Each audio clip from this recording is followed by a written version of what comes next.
오늘 본문에 바울이 부활은 반드시 있을 것이다 라는 것을 이야기하면서 오늘 29절에 참으로 이해 안 되는 말을 하고 있는 것을 보게 됩니다. 만일 죽은 자들의 도무지 다시 살아나지 못하면 죽은 자들을 위하여 세례를 받는 자들이 무엇을 하겠느냐? 어찌하여 그들을 위하여 세례를 받느냐? 이 말을 우리가 정말 주의 깊게 읽어보면요, 이 말이 도대체 무슨 말인가? 우리가 의아심을 갖게 될 것입니다. 물론 이 뜻은 바울이 지금 부활은 반드시 있다. 성도들이 예수를 믿는 성도들은 반드시 예수님 부활하는 것처럼 우리도 부활한다는 그 얘기를 하려고 한다는 것은 알겠지만, 그러나 죽은 자들을 위하여 세례를 받는 자들이 무엇을 하겠느냐? 어찌하여 그들을 위하여 세례를 받느냐? 이 말은 우리가 주의 깊게 보면 이게 무슨 말인가? 많은 성도들이 의아심을 가지고 읽을 수가 있습니다. 왜냐하면 이 말씀은요, 이 당시에는 아주 초대교회는요, 아직 이 신학이 아직 정립되지 않았기 때문에 교회들마다 이 세례는 반드시 받아야 된다라는 그런 생각 갖고 있습니다. 왜? 세례는 내가 하나님의 백성, 천국 백성이 됐다는 것을 교회 앞에, 하나님 앞에 이것은 선언하는 것이기 때문에 세례를 반드시 받아야 된다는 생각이 있는데, 근데 무슨 사정이 있어가지고 세례를 받아야지 하고 있다가 세례를 못 받고 갑자기 돌아가신 분들 있잖아요. 죽은 사람들 있잖아요. 그런 사람들이 늘 마음이 아픈 거예요. 특별히 가족들이라든지 사랑하는 어떤 지인 같은 경우는 저분이 예수 잘 믿었는데 세례를 받으려고 하다가 사정이 있어가지고 받지 못하다가 갑자기 어느 날 죽어버렸어요. 그러니까 그런 사람들이 가까이 가족들이나 그 지인을 사랑하는 사람들은, 아끼는 사람들은 저 사람 세례 받아야 될 텐데 세례도 못 받고 죽으면 어떡하지? 이런 안타까운 마음에 그 죽은 사람을 위하여 대신 자기가 세례를 받는 그런 풍습이 초대교회에 있었다고 합니다. 그 자료도 남아 있고요. 이단 중에 케린투스파 그리고 말시온파라는 이런 이단들이 있어요. 이런 이단들은 그 풍습이 남아 있습니다. 죽은 자들을 위하여 대신 그 사람이 세례를 안 받았으면 대신 세례를 받는, 산 사람이 대신 세례를 받는 그런 풍습이 이 이단들, 고대의 이단들 가운데 남아 있었습니다. 그런데 고린도 교회도 그 당시에는 이런 풍습이 남아 있었는 것 같아요. 죽은 예수를 믿다가 예수를 잘 믿었는데 무슨 사정이 있어가지고 세례를 못 받았는데 어느 날 죽어버려가지고 세례를 못 받고 죽어버렸어요. 그래서 사랑하는 사람들이, 가족들이 대신 죽은 자들을 위하여 세례를 받는 그런 일이 고린도 교회 안에도 있었던 것 같아요. 근데 이것이, 이런 풍습들이 초대교회에 있었는데 이제 신학이 이제 정립되어지고 세례는 그걸 꼭 세례가 구원의 조건 아니다. 세례를 받아야지만 천국 가고 그런 건 아니다. 내가 예수 믿었다는 거, 내가 천국 백성이 됐다는 것을 사람들, 성도들 앞에, 교회 앞에, 하나님 앞에 우리가 상징적으로 예식을 갖는 거지 그 자체가 구원을 주는 것이 아니라는 걸 이 신학적으로 명확하게 이제 들어서면서 교회들마다 이런 죽은 자들을 위해서 세례를 받는 이런 행사, 이런 의식을 하지 않았습니다. 그 후로는, 고대로부터. 그러나 아주 초대교회는 죽은 자들을 위해서 너무 안타까우니까, 저 사람 예수 잘 믿었는데 세례를 못 받고 죽었으니까 가족들이 얼마나 안타까웠겠어요. 그런 마음으로 대신 산 사람이 대신 받는 이런 풍습이 이 고린도 교회에 남아 있었습니다. 그래서 바울은 너희들 죽은 사람들을 위해서 너희들 대신 세례 받잖아. 그거 왜 너희들이 죽은 사람들을 위해서 세례 받냐? 부활이 없다면 부활이 없다면 왜 너희들 세례만 받고 다 헛수고다. 지금 바울이 그 부활이 반드시 있다는 것을 설명하기 위해서 이런 지금은 사라졌지만 지금은 신학적으로 맞지 않느냐는 세례는 1대1입니다. 자기가 받아야 돼요. 1대1입니다.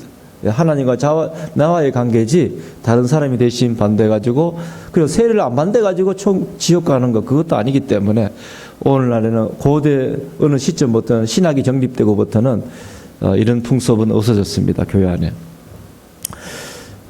그래서 바울은 오늘 이 말씀 속에서 부활은 반드시 있다는 거예요. 네. 지금 우리 인간은 육신에 이 제약된 육신을 입고 우리가 얼마나 무거운 짐을 지고 인생을 끙끙거리며 살아갑니까? 모든 사람이 다 자기 십자가를 지고 끙끙거리며 살아갑니다. 예, 병들고 아프고 인생의 고난, 예, 핍박, 예, 하루하루 그 삶이 얼마나 고통스럽게 살아갑니까? 이게 인생이에요. 예.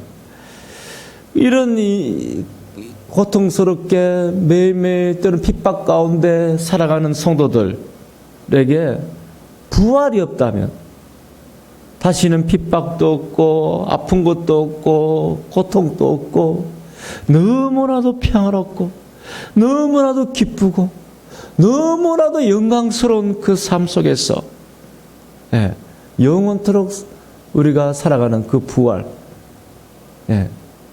다시는 죽지도 않고 늙지도 않고 병들지 않는 그런 몸으로 우리가 신령한 몸으로 부활하는 그 부활, 그 부활이 반드시 있다는 사실을 바울은 지금 이야기하면서 만약에 부활이 없다면 15장 우리가 오늘 읽지 않았지만 15장 20절에 보면 부활이 없다면 19절에 보니까 만일 그리스도의 안에서 우리가 바라는 것이 다만 이 세상의 삶뿐이면 모든 사람 가운데 우리가 더욱 불쌍한 자랍니다. 만약에 부활이 없다면 이 세상에 살아가는 사람들 중에 만약 부활이 없다면 우리 예수 믿는 우리들이 가장 불쌍한 사람이다. 우리들은 예수 믿기 때문에 세상들이 막 즐기는 거 우리는 안 하잖아요. 제약된 것은 안 하잖아요. 그리고 때로는 핍박이 와도 어려움이 와도 하나님 말씀 붙들고 믿음대로 우리는 핍박이 와도 그렇게 살아가잖아요. 왜 그렇게 삽니까? 부활이 있기 때문에. 언젠가는 우리 하나님의 영광스러운 찬란한 그 영광 앞에 우리도 신령한 몸으로 예수님과 같이 신령한 몸으로 죄 짓지 아니하는 몸으로 우리가 부활해서 저 천국에서 영원한 복락을 누리는 그 부활이 있기 때문에 지금 우리가 이 땅에서 어려움 당하고 고난 당하고 때로는 하루하루 힘겹게 살아가는 거, 그 부활이 있기 때문에 우리는 넉넉히 이겨 나갈 수 있다는 거예요. 그 부활을 믿어야 된다는 거예요. 그런데 고린도 교회 성도들 가운데 이단들이 들어와 가지고 이 부활이 없다는 이 잘못된 신앙이 들어와 가지고 사람들이 부활 신앙을 다 무너뜨렸어요. 반드시 우리는 부활한다. 이 세상은 잠깐이에요. 우리 이 세상 잠깐, 이 고난스러운 이 세상은 나그네의 길이고 잠깐 우리가 지나가는 길이지 진짜 우리의 본향이 아니고 우리의 본향은 영원한 삶을 누리는 저 천국이 부활해서 우리 하나님과 함께하는 늙지도 않고 병들지도 않고 다시 슬픈 것도 없고 고통도 없는 저 천국에서 이루 말할 수 없는 평안과 기쁨과 행복이 가득한 우리 주님 안에서 그 천국을 그 부활을 우리는 누리게 된다고 바울은 지금 얘기하고 있어요. 그 부활이 있다. 왜 부활이 없다고 말하느냐? 이 세상의 삶이 전부가 아니야. 이 세상에 우리가 핍박받고 어려움 당하고 고통 당하지만 이 세상 잠깐이야. 진짜 우리의 본향은 저 천국이야. 우리는 언젠간 주님과 함께 우리의 몸이 부활할 것이야. 그 부활을 강조하는 내용을 오늘 15절 고린도전서 15장에서 계속 바울이 목에 힘줄을 내면서 강조하는 것을 보게 됩니다. 부활이 있다. 부활이 있다. 너희들이 세상 삶이 고달프지 힘들지 매일매일 죽을 것 같이 그러나 부활이 있다. 부활이 없다는 그런 이단들 소리 듣지 마라. 부활이 있다. 너무나 영광스러운 지금 당한 우리 이 고통과 이 환난, 이 핍박과 비교할 수 없는 놀라운 축복의 부활이 있다는 사실을 너희들 믿으라. 그렇게 바울이 말하고 고백하고 힘주어 얘기하는 것을 보게 됩니다. 그래서 30절에 이렇게 갑니다. 또 어찌하여 우리가 언제나 위험을 무릅쓰리요. 성도들은 핍박 가운데 하나님 말씀 붙들고 우리가 하나님 뜻대로 살면서 때로는 세상적으로 보면요, 얼마나 위험한 길을 걸어갈 때가 많습니까? 그런 위험한 길, 어려운 길, 핍박받는 길, 고통의 길, 사망의 음침한 길을 갈 때도 얼마나 많이 있습니까? 그걸 무릅쓰고 가는 이유가 무엇입니까? 부활이 있기 때문에, 하나님이 살아계시기 때문에. 그 부활의 소망을 가지고 우리는 지금 눈에 보이는 현실 속에서 고통이 와도 어려움이 와도 그 부활을 바라보면서 우리는 능력히 이길 수 있기 때문에 우리가 그런 어려운 가운데도 묵묵히 우리가 걸어가지 않느냐, 바울이 이야기하고 있습니다. 그래서 바울이 이렇게 합니다. 형제들아, 내가 그리스도 예수 우리 주 안에서 가진 바 너희에 대한 나의 자랑을 두고 단언하노니 나는 날마다 죽노라.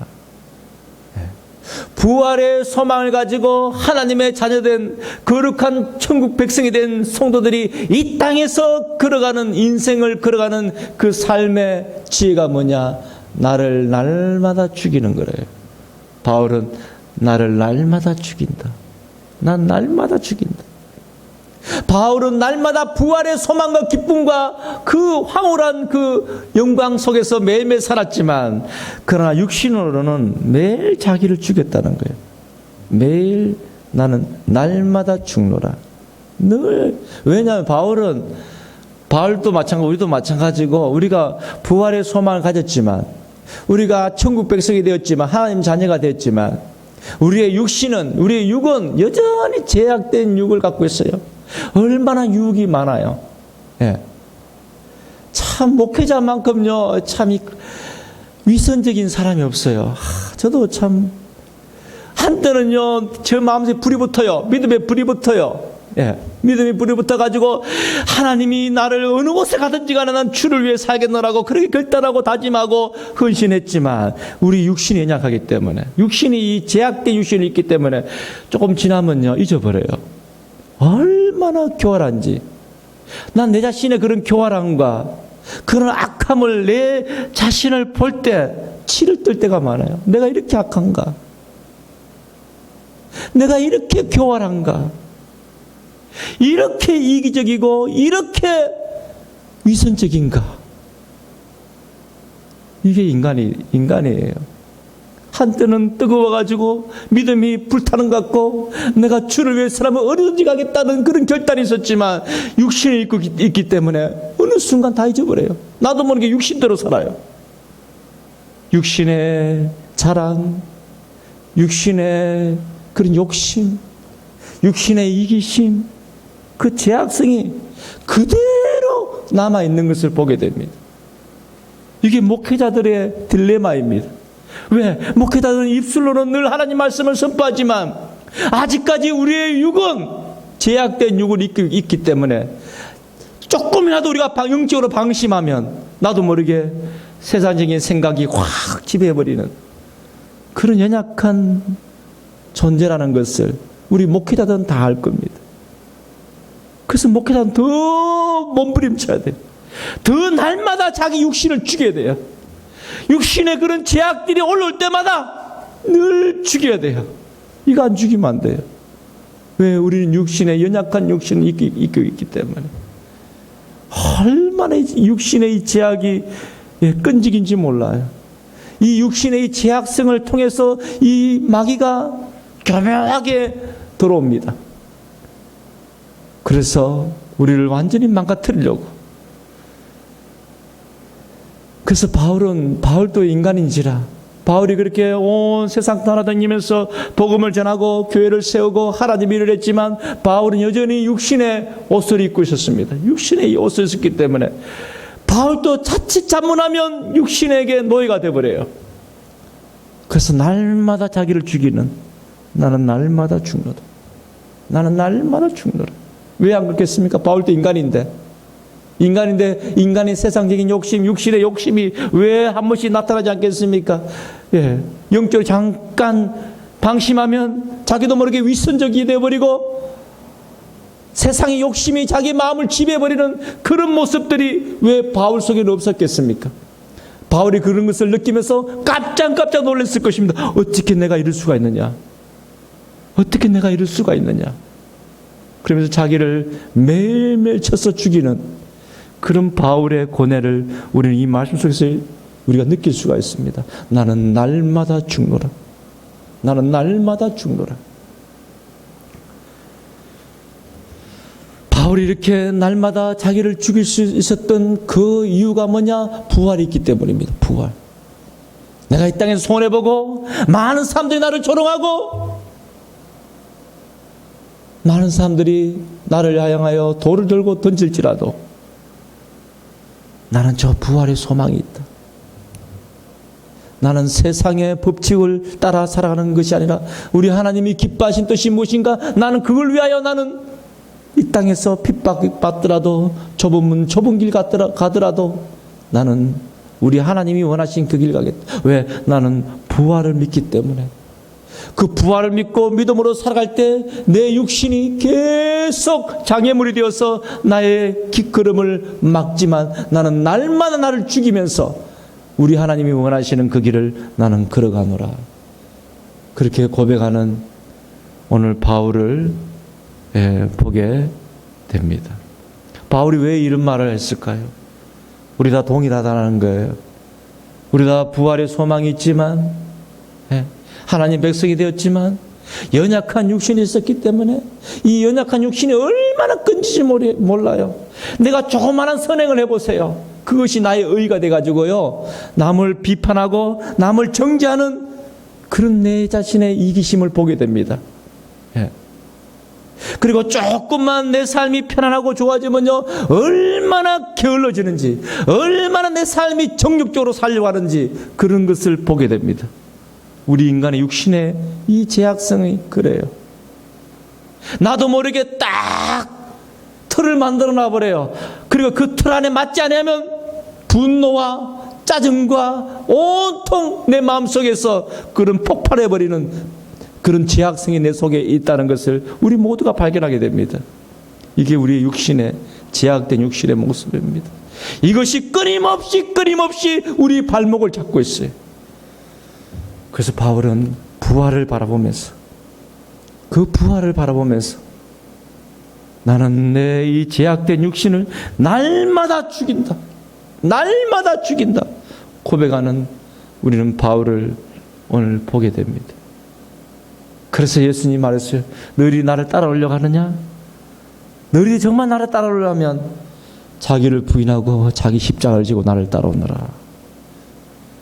나의 십자가, 날마다 나를 죽이려고 하는 그 십자가 쉽잖아요. 나를 죽인다는 거 쉽잖아요. 날마다 나를 부인하고 내 십자가를 지고 나를 죽이면서 예수님을 따라간다는 거 쉽잖아요. 그러나 그렇게 예수님을 따라가는 것이 바로 예수님의 제자의 삶이라는 것을 예수님 말씀하셨어요. 너희들이 정말 나를 따라오려냐? 그러면 자기를 부인하고 자기 십자가를 지고 나를 따라와요. 이 세상 만만치 않아요. 세상도 사랑하고 나 하나님도 정기하게 고귀하게 믿고 싶죠? 안 돼요. 그런 길은 없어요. 자기를 죽여야 돼요. 자기를 정말 죽여야 돼요. 때로는 자기 자신의 자존심 완전히 내팽개 쳐버려야 돼요. 그래야 돼요. 왜 내만 자꾸 손해볼까? 그런 마음이 있으면요 주님 못 따라가요. 완전히 자기를 죽여야 돼요. 저 천국 소망, 이 땅에서는 어려움 당하고 고난 당하고 손해보고 그렇게 살지만 저 천국에서는 우리 주님과 함께 영원한 이 땅에서 당하는 그런 어려움과 핍박과 그 고난에 비교할 수 없는 영광으로 하나님 나에게 채워주시고 축복해 주신 그걸 바라보면서 우리는 이 땅에서 날마다 자기를 죽여야지만 우리는 주님을 따라갈 수 있어요. 자기를 못 죽이면요 늘 거기에 머물러 있어요. 자기를 죽여야 돼요. 우리 육신이 왜 우리는 연약한 재성을 가진 육신을 가지고 이 땅에 살기 때문에 나를 죽여야 된다. 나를 죽여야 된다. 안희숙 근사님처럼 그 평양 형무소에서 고문도 당하고 잘 먹지도 못하고 그 추운 날 달달달 떨면서 그 안희숙 권사님은 그 마음은 순교자의 마음이에요. 난 순교하겠다. 나는 주를 위해 순교하겠다. 주님이 나를 위해서 십자가에서 못 박혀 죽이시고 피를 흘리시며 살이 찢기시고 나를 구원하기 위하여, 나를 저 천국 백성 삼기 위하여, 나를 구원하기 위하여 예수님이 십자가에서 그렇게 살이 찢기시고 피를 흘리시며 내 죄를 사하기 위해서 그 십자가를 바라보면서 저 천국의 소망을 가지고 나는 주님 앞에 간 날까지 나는 순교적인 마음으로 난 순교해야지 라는 마음으로 그렇게 평양 형무소에서 있다가 순교도 안 당하고 해방이 되어서 나중에는 목사님 만나서 결혼해가지고 사모로서 참 많은 사람들에게 간증을 하면서 오롯도록 그렇게 귀하게 쓰임받은 것을 봅니다. 우리가 이 땅에서 우리 예수 믿는 성도들은요 꽃길 가는 게 아니에요. 물론 우리가 주님 안에서 꽃길 가지만 이 땅에서 비춰보면요 온통 사방의 어려운 투성입니다. 여기 공격 오고 저기 공격 오고 자기를 안 죽이면 못 가요. 자기를 안 죽이면 못 가요. 그래서 예수님도 너희들이 나를 따라오려면 자기를 부인하고 너를 부인해. 너를 부인하고 자기 십자가를 지고 나를 따라오라. 그렇게 예수님이 말씀하시는 것을 보게 됩니다. 이게 진리인 것 같아요. 우리가 이 땅에서 정말 하나님의 자녀답게 우리 하나님이 원하시는 존귀한 삶을 살기를 우리가 원한다면 날마다 자기를 죽여야 돼요. 그리고 자기 십자가를 지고 우리 예수님을 따라갈 때 결국 하나님 힘 주십니다. 넉넉히 이길 수 있도록 하나님 우리를 도와주십니다. 그래서 다윗이 고백했듯이 내가 사망의 음침한 길을 갈지라도 해를 두려워하지 않는 것은 주께서 나와 함께 하십니다. 하나님이 그 배 위에서 우리를 돕고 우리를 밀어주시고 우리에게 힘주시고 우리에게 지혜를 주시고 능력을 주시고 이끌어 가시는 그 하나님의 손길을 우리는 보게 될 것입니다. 우리 모두 나의 십자가를 지고 넉넉히 이겨나가는 저와 우리 성도 되기를 소망합니다. 기도하겠습니다. 하나님 아버지 감사합니다. 오늘 이 시간 우리가 바울이 고백했듯이 나는 날마다 죽노라. 그 날마다 죽으면서 자기를 죽이면서 걸어가는 그 길, 주님을 향한 놀라운 부활의 소망이 있기 때문에 이길 수 있다는 사실을 바울은 우리에게 말씀해 주고 있습니다. 하나님, 참으로 우리에게 주신 이 구원 얼마나 귀합니까? 세상의 어떤 것도 우리가 우리의 죄를 해결할 수 없는데 예수님이 십자가에서 우리 죄를 해결해 주시고 우리가 죄 하나도 조그마한 문지털만큼도 남기지 아니하시고 우리 죄를 다 사해 주시고 우리를 의인 삼아 주시고 저 천국 백성 삼아 주신 하나님 감사합니다. 그래서 우리가 부활해서 다시는 늙지도 아니하고 다시는 병들지도 아니하고 다시는 아프지 아니하고 다시 불행하지도 아니하는 그런 우리 주님이 주시는 신령한 몸으로 부활해서 새하늘과 새 땅에서 영원한 삶을 누리게 해주신 거 감사합니다. 그 천국의 소망을 바라보면서 하나님 우리가 이 땅에서 이 짧은 인생 나그네 같은 인생 속에서 하나님 우리는 날마다 나를 죽이며 우리 하나님이 기뻐하는 우리에게 주어진 십자가를 지고 묵묵히 걸어가는 승리하는 저와 우리 성도들 다 되게 하여 주옵소서. 감사드리며 예수님 이름으로 기도드렸습니다. 아멘.